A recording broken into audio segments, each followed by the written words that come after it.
അസ്സലാമു അലൈക്കും വറഹ്മത്തുള്ളാഹി വബറകാതുഹു.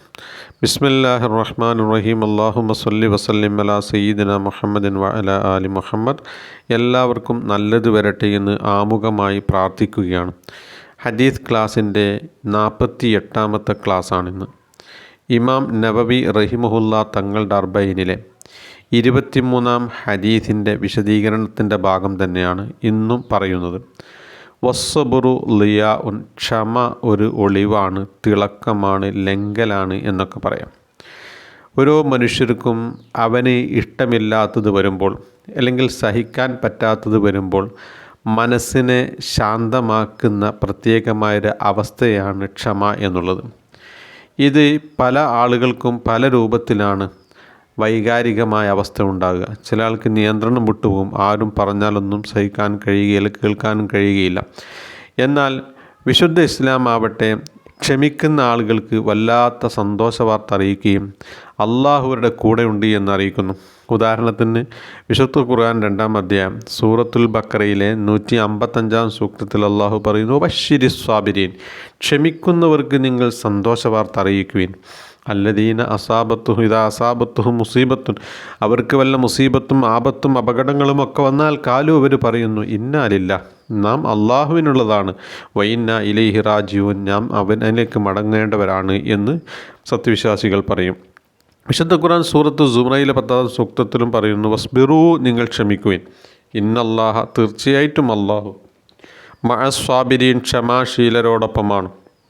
വിശുദ്ധ ഹദീസിൽ കാണാം, മാമിൻ മുസീബത്തിൻ, ഒരു മുസീബത്തും അപകടവുമില്ല, തുസീബുൽ മുഅ്മിന, സത്യവിശ്വാസികൾക്ക് എത്തുന്നു, ഇല്ലാ കഫറല്ലാഹു ബിഹാ ഖതായ, അവരുടെ പാപങ്ങളൊക്കെയും അള്ളാഹു പുറത്തതായിട്ടേക്ക്, രത്തശൗക്കത്തി ഷാക്കുക, കാലിൽ തറച്ച മുള്ളുകൊണ്ടുവരെ അവരുടെ പാപങ്ങൾ പൊറുക്കുമെന്ന്.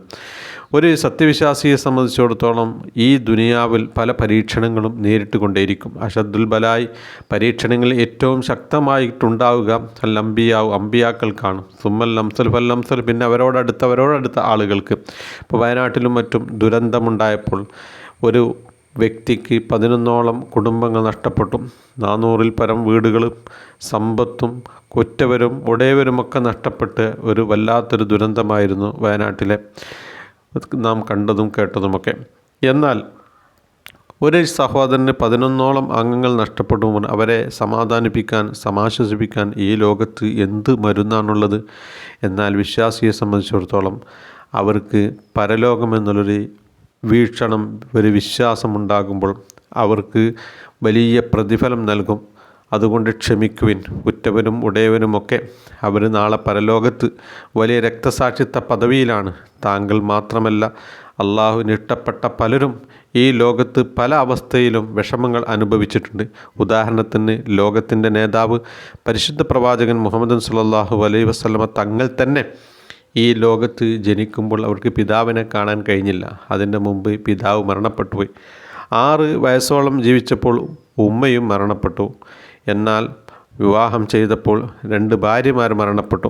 കൂടാതെ മക്കളിൽ 7 പേരിൽ 6 പേരും നിമിത്തങ്ങളുടെ കാലത്ത് തന്നെ മരണപ്പെട്ടു.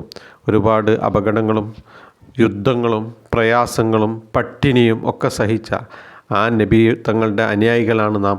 അവരെല്ലാം ക്ഷമിച്ചുവെങ്കിൽ അവർക്ക് പരലോകത്ത് വലിയ പദവി ലഭിക്കും. ആ അനുയായികളാണ് നാം. തീർച്ചയായിട്ടും നമുക്കും നമ്മൾ ഈ ലോകത്ത് ശാശ്വതരായി കഴിയേണ്ടവരല്ല.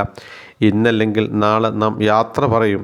യാത്ര പോകുമ്പോൾ നമുക്കുണ്ടാകുന്ന സമ്പാദ്യത്തിൽ ഏറ്റവും കൂടുതൽ സമ്പാദിക്കുന്ന ഒരു അമലാണ് ക്ഷമിക്കാൻ കഴിയുക എന്നുള്ളതൊക്കെ പറയുമ്പോൾ തീർച്ചയായിട്ടും ഒരു സഹോദരന് ആശ്വാസം ഉണ്ടാകും. ഒരു സഹോദരി അപസ്മാര രോഗമെടുത്ത് എപ്പോഴും വീഴുമായിരുന്നു. അങ്ങനെ രോഗശമനത്തിന് വേണ്ടി തിരുനബി സല്ലല്ലാഹു അലൈഹി വസല്ലമ തങ്ങളോട് പറഞ്ഞു, ഇന്നി ഉസ്റവ്, ഞാൻ അപസ്മാര രോഗം ആയിക്കൊണ്ട് വീഴുകയാണ്, താങ്കൾ എൻ്റെ രോഗശമനത്തിന് വേണ്ടി ദുആ ചെയ്യാം.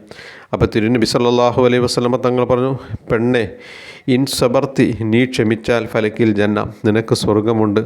ഇനി നീ ഉദ്ദേശിക്കുകയാണെങ്കിൽ ഞാൻ ദുആ ചെയ്യാം, നിനക്ക് രോഗശമനമുണ്ടാകും. അപ്പോൾ ആ സഹോദരി പറഞ്ഞു, എനിക്ക് സ്വർഗം ലഭിക്കുമെങ്കിൽ ആയിക്കോട്ടെ, ഞാൻ ക്ഷമിച്ചു കൊള്ളാം. പക്ഷേ ഞാൻ വീഴുന്ന സമയത്ത് എൻ്റെ വസ്ത്രങ്ങൾ നീങ്ങിപ്പോകാൻ സാധ്യതയുണ്ട്. ഞാൻ വിവസ്ത്രയാകാതിരിക്കാൻ വേണ്ടി അങ്ങ് ദുആ ചെയ്യണമെന്ന് പറഞ്ഞപ്പോൾ അതിനുവേണ്ടി ദുആ ചെയ്യുകയും അവരുടെ വസ്ത്രം നീങ്ങാതിരിക്കാൻ വേണ്ടി തിരുനബി സല്ലല്ലാഹു അലൈഹി വസല്ലമ തങ്ങൾ പ്രാർത്ഥിക്കുകയും ചെയ്തു. അപ്പോൾ ക്ഷമ എന്നുള്ളത് പല രൂപത്തിൽ വരും. അപകടങ്ങൾ വരുമ്പോൾ, ആകസ്മികമായ ഉറ്റവരുടെ മരണങ്ങൾ നേരിട്ട് കാണുമ്പോൾ, കൂടാതെ കച്ചവടത്തിലും മറ്റും നഷ്ടങ്ങൾ സംഭവിക്കുമ്പോൾ, അതും കൂടാതെ വേറെയും പല രൂപത്തിൽ ഇസ്ലാമിക ക്ഷമയ്ക്ക് ഒരുപാട് വിസ്തൃതിയുണ്ട്. ഹറാമായ കാര്യങ്ങൾ നമ്മുടെ മുമ്പിലെത്തുമ്പോൾ ചെയ്യാതിരിക്കണമെങ്കിൽ മനസ്സിനെ നിയന്ത്രിക്കാൻ കഴിയണം.